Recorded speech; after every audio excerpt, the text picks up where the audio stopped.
भक्ति सभी करते हैं परंतु फलवती नहीं होती क्यों? ये आपका प्रश्न बिल्कुल गलत है, 100% गलत है। जो जितनी भक्ति करता है वो कभी निष्फल होती ही नहीं। भाए को भाए अनख आलस हो, नाम जपत मंगल दिशि दसो। भाए को भाए,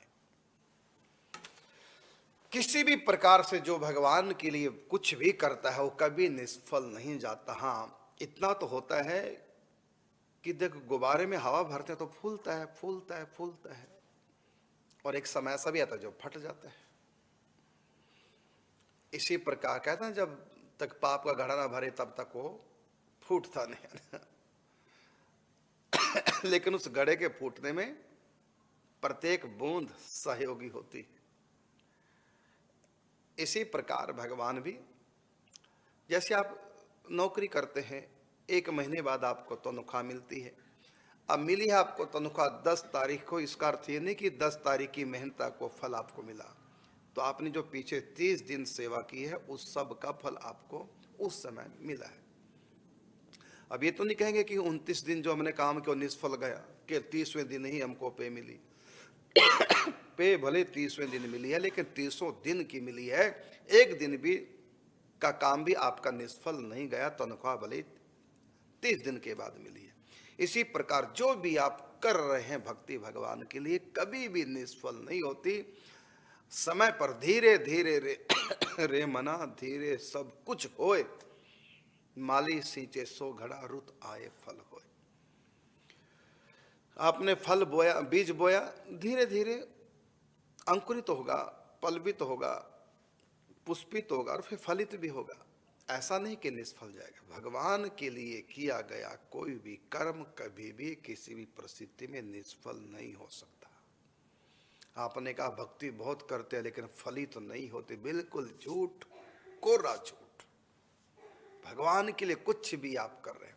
हाँ, इतना तो कह सकते हैं कि पता नहीं चला, इसलिए पता नहीं चला, समय पे पता चलेगा। अभी भक्ति करते जाओ, समय पे पता चलेगा।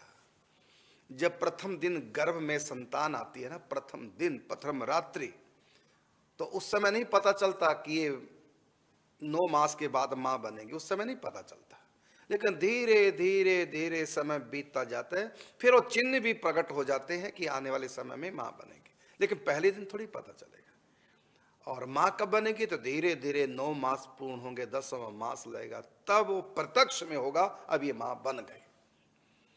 मां तो ये उसी दिन बन गई थी लेकिन पता नहीं चला था। 9 मास पहले ही प्रारंभ हो गया था लेकिन पता नहीं चला। पता चला 10वें मास में प्रकट मां बनी।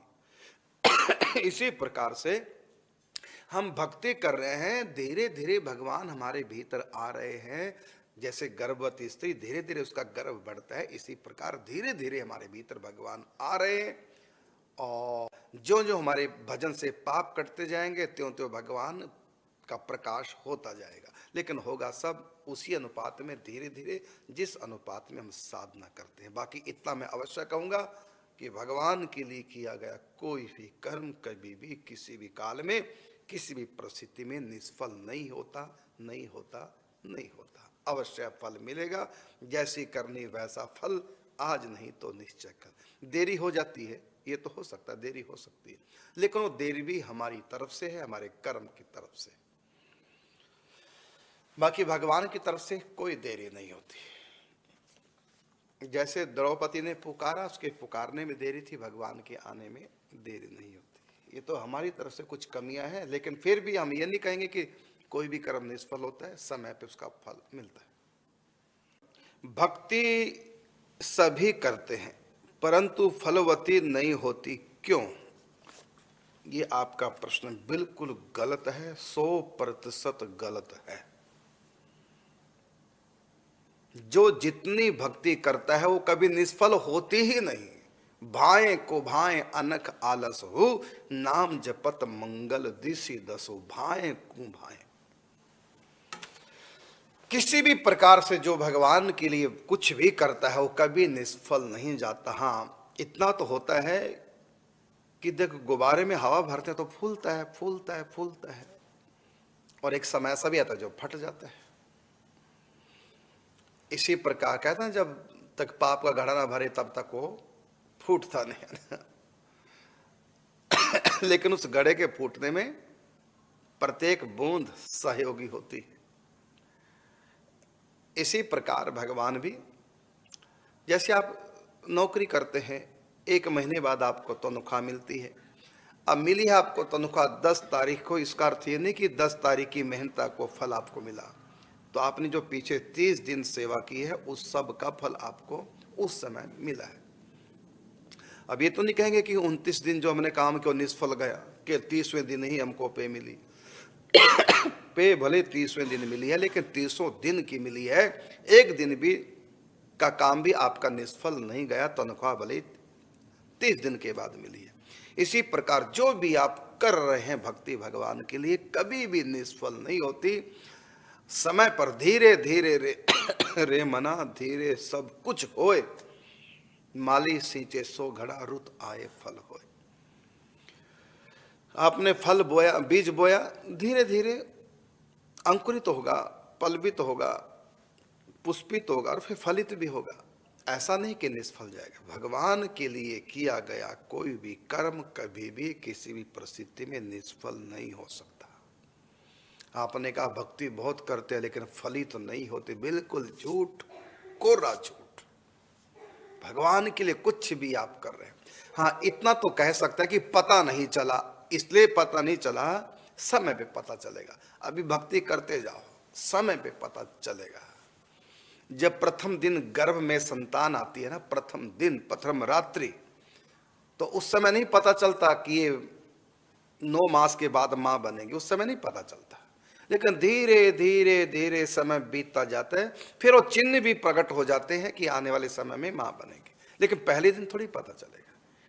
और मां कब बनेगी, तो धीरे धीरे 9 मास पूर्ण होंगे, 10वां मास लगेगा, तब वो प्रत्यक्ष में होगा अब ये मां बन गई। मां तो ये उसी दिन बन गई थी लेकिन पता नहीं चला था। 9 मास पहले ही प्रारंभ हो गया था लेकिन पता नहीं चला, पता चला 10वें मास में प्रकट मां बनी। इसी प्रकार से हम भक्ति कर रहे हैं, धीरे धीरे भगवान हमारे भीतर आ रहे हैं। जैसे गर्भवती स्त्री धीरे धीरे उसका गर्भ बढ़ता है, इसी प्रकार धीरे धीरे हमारे भीतर भगवान आ रहे हैं। और जो जो हमारे भजन से पाप कटते जाएंगे त्यों त्यों भगवान का प्रकाश होता जाएगा। लेकिन होगा सब उसी अनुपात में, धीरे धीरे, जिस अनुपात में हम साधना करते हैं। बाकी इतना मैं अवश्य कहूंगा कि भगवान के लिए किया गया कोई भी कर्म कभी भी किसी भी काल में किसी भी परिस्थिति में निष्फल नहीं होता, नहीं होता, नहीं होता। अवश्य फल मिलेगा, जैसी करनी वैसा फल, आज नहीं तो निश्चय कल। देरी हो जाती है, ये तो हो सकता है, देरी हो सकती है, लेकिन वो देरी भी हमारी तरफ से है, हमारे कर्म की तरफ से। बाकी भगवान की तरफ से कोई देरी नहीं होती। जैसे द्रौपदी ने पुकारा, उसके पुकारने में देरी थी, भगवान के आने में देरी नहीं होती। ये तो हमारी तरफ से कुछ कमियां हैं, लेकिन फिर भी हम ये नहीं कहेंगे कि कोई भी कर्म निष्फल होता है, समय पे उसका फल मिलता है।